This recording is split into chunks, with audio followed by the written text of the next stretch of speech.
in order to be a good man, to striving to be a great man, there's so much inner work that has to be done. And yes, of course, the same thing exists for the feminine, for Mm-hmm. females as well. And by the way, masculine and feminine exist in both genders, right? Mm-hmm. Equally, because it's all Mm-hmm. one. But with that frame of all the things we've spoken about, and even your story, the vacuum where you almost died when you were 3.5 and bring you to where you are. This is why I'm so excited to do men's work with you, because I've had my own journey, which I've shared in other podcasts, and y'all can listen to those podcasts as well. Because I really want to spotlight this blending that you and I have come to create, and it's just this work for men for the modern world. Like, yes, back in the day, we would sit around the fire and we would go hunting, but it ain't that world anymore. Mm-hmm. Like all the qualities that you've already discussed, where we fill the holes and we address the wounding and we understand the physicality and we actually have connection with the higher power. Like these are so important. But when we look at men's work right now, 2020, 2021, I can't think of a more important time for men to actually be grounded in what they believe and to live their purpose. Mm-hmm. So what do you look when you look across the landscape for like men's work? And even that term men's work, it sometimes can be pretty confusing, man. Mm-hmm. What do you see as what people get wrong about men's work right now? I feel like they just stick to one thing and they go full on, and then they get good at one thing. I'll give you an easy crying. So they get good at emotionally releasing when they want to or when they Mm. need to and they feel that. But then they still don't show up for their family or the responsibilities at work, or, maybe they're not even honest with what they really want to do. And they're like, and then there's so many other aspects to that and to their lives, but they got good at that one thing and that becomes their identity. Oh, I can just release. But Mm. then what's the next step? How are you mentally? How are you emotionally? How are you spiritually strong? How are you physically showing up, for your family or for your job? And what I'm seeing is missing is that key. Is like, I'm gonna get good at one thing instead of being a little bit better in each category every single day, and seeing where, it's almost like I'm trying to put it into words. It's it's like showing up to one part of your job but not the rest, and ignoring the rest. And then it's like, well, it's always there. It's always participating. It's always real. So if you like, I'll give you an example from my life, so I don't keep ranting and being incoherent here. Um, if I just focused on the yard and neglected the family, that would be a problem. But then I could say, look how responsible I'm being with my land, Hmm. and then be proud of that, and turn a blind eye to the fact that I am not being my best in other areas of my life. And so whenever there is disharmony, when people ask me like, how do you gauge how you're doing with your work? I just look outside of myself. And then if the family is more stable, that means I'm doing something better.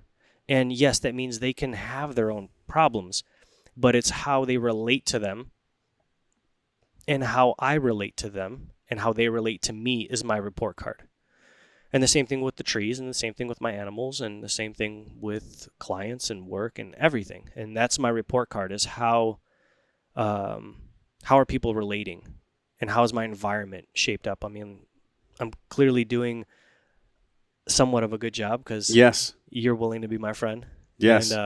Well, and also look at what you've created, right? And what was the other term you used to manifest where emotions are in the body? What did you say there? express. Express. Look at what your life's and soul's expression is. I mean, we're sitting in it. Yeah. Look at the land you have and look at all these things you have. And I don't say that to be like boastful for you. What I'm saying is that, like, man, you've created a mirror of your dream here, and you're living in the mirror. Like you're truly living in it.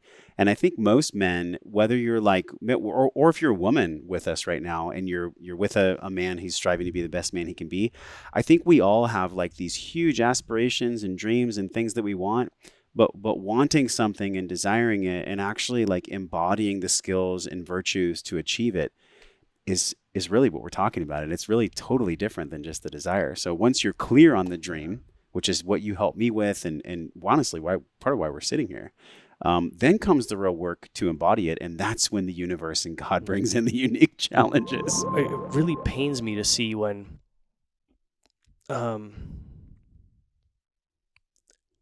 people can't escape their problems and they take it out on their families instead of just asking, what is the pain? What do I need?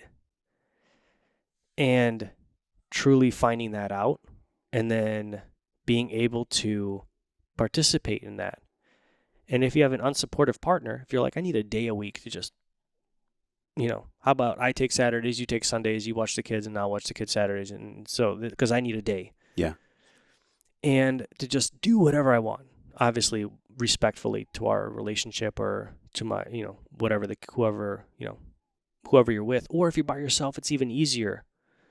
Just go, man, this is, my time is brutal. How can I be productive in my own self? What do I need? And not just like, I'm going to get hammered. Because if you take a look at your soul, it's probably not that productive. It'll probably just take the stress away. But in that time, you're not really understanding or finding what you really need to feel fulfilled and full and whole. So if you take that time to really get deep with what you need, whether you're alone or in your relationship, it creates peace inside of you that you've never felt before. And you start realizing that everything you have is enough. And everything that you don't have is just waiting to show up into your life when you're willing to receive it. And I don't mean like that $100 million lottery, because most people, if that's almost like a fish, a food on a hook. And if you have the responsibility, most people that win the lottery don't know what to do with themselves. Most people lose it. I think it's like 99% of people just lose it all. Yeah. Almost instantly. Yeah. And it's once again, it's like, are you willing to participate in what's important right here in front of you and realize that is your growth opportunity? Not when you win the lottery, or not when you have your car, or not when you have your house. Because most people don't know, when Sarah and I coached with Paul, I wanted to move from that house. Like I didn't, this wasn't my house. I didn't pick this house. You picked this house, and we're living here. And then I was just, salty about it.